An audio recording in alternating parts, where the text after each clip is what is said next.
Surat ST નિગમ દ્વારા તૈયાર કરાયો ઉધના ખાતે નવીન અદ્યતન ડેપો વર્કશોપ. તો સુરતમાં ઉધના બસ ડેપો વર્કશોપનું ઉદ્ઘાટન ગૃહમંત્રી હર્ષ સંઘવીના હસ્તે લોકાર્પણ કરવામાં આવ્યું.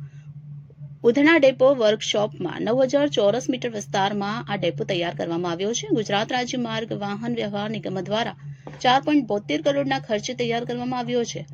ડેપો વર્કશોપમાં tyre room, mechanical room, rest room, battery room, oil room, electric room, બેરેકોડ રૂમ, રેસ્ટ રૂમ સહિત અદ્યતન સગવડ અને સુવિધા સાથે તૈયાર કરાયો.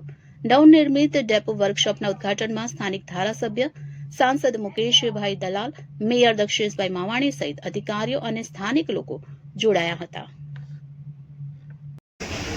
છેલ્લા 2 વર્ષમાં આ જ વિભાગ દ્વારા હજારોની સંખ્યામાં નવી બસોની વ્યવસ્થા ગુજરાતના સૌ નાગરિકો માટે નિરંતર કરતી આવ્યા છે.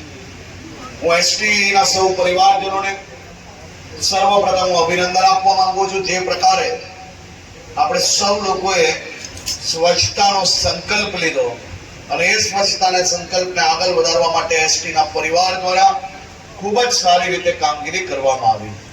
મારી સૌ ડ્રાઈવર કંડક્ટર ભાઈઓને વિનંતી છે કે આપણે આપણી બસને જે રીતે પૂજીએ છીએ, ત્યારે લાંબી ટ્રીપ પર આગળ નીકળતા હોઈએ તો આપણે બસની અંદર અગરબત્તી કરતા હોઈએ છીએ. આપણી આસ્થા છે, ભગવાનની પૂજા અર્ચના કરતા હોઈએ છીએ, ત્યારે આપણી બસને સાફ રાખવાની જવાબદારી આપણી સૌ લોકોની છે. આપણે જોયા હશે અનેક એવા વિડીયો જેમાં કંડક્ટરશ્રીઓ દ્વારા રાજ્યના નાગરિકોને સમજાવવામાં આવે છે, એ લોકોને મનાવવામાં આવે છે કે ભાઈ તમે દરરોજ આ બસનો અવર જવર માટે જ્યારે ઉપયોગ કરતા હોય તો આ બસ એ કચરા પેટી નથી. તમે જવાબદાર નાગરિક તરીકે આપ સૌ લોકોએ ક્યારે બી પ્રવાસ દરમિયાન વેફરના પડીકા હોય, પાણીની બોટલ હોય, તો જ્યારે તમે નીચે ઉતરતા હોય તો કચરા પેટીમાં અગર નાખી લેશો તો આપણી આ બસની સ્વચ્છતા હજી વધુ સારી રીતે આપણે જાળવી શકશું.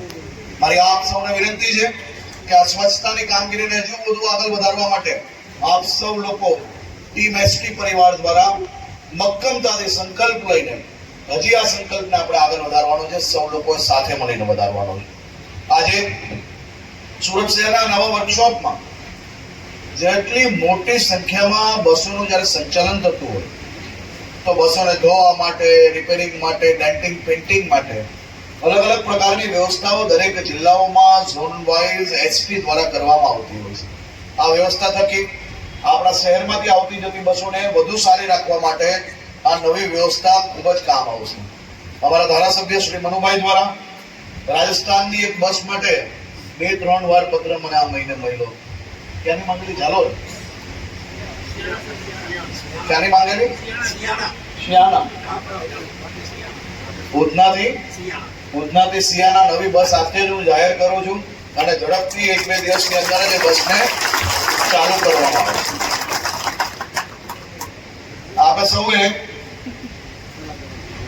છેલ્લા અનેક સમયની અંદર એસટી ના પરિવર્તનને નિહાળ્યો છે, નજીકથી જોયો છે. માત્ર બસોના જ પ્રોબ્લેમો સોલ્વ થયા એટલું નહીં, અમારા એસટી પરિવાર બેઠો છે એના બી પ્રોબ્લેમ મોટા ભાગના બધા જ સોલ્વ થઈ ગયા. એ બી ઐતિહાસિક પ્રોબ્લેમ સોલ્વ. ઇતિહાસમાં પહેલી વાર આપણી એસટીએ પ્રતિદિન 25 લાખથી વધારે પેસેન્જરને સર્વિસ આપવામાં સફળતા પ્રાપ્ત કરી છે. જે આંકડો આપણે આવનારા દિવસોમાં 30 લાખ સુધી પહોંચાડવાનું છે. હવે ડ્રાઈવરો અને કંડક્ટરની ભરતીની કામગીરી ઝડપથી ચાલી રહી છે. જેવી ડ્રાઈવર અને કંડક્ટરની ભરતી પૂર્ણ થશે આપણે હજી ખૂબ મોટા કનેક્શનો વધારવાના છે. આની આ જ વ્યવસ્થામાં જો તમે સૌ લોકો બસ સ્ટેશન સાફ રાખશો, બસો સાફ રાખશો તો વધારે પેસેન્જરો તમારી બસની અંદર આવશે અને વધારે પેસેન્જર જો બસની અંદર આવશે તો એસટીને નુકસાન થતું અટકશે અને નફો વધશે. નફો વધશે તો કોને ફાયદો થશે? એસટીના. સંભળાતું નથી?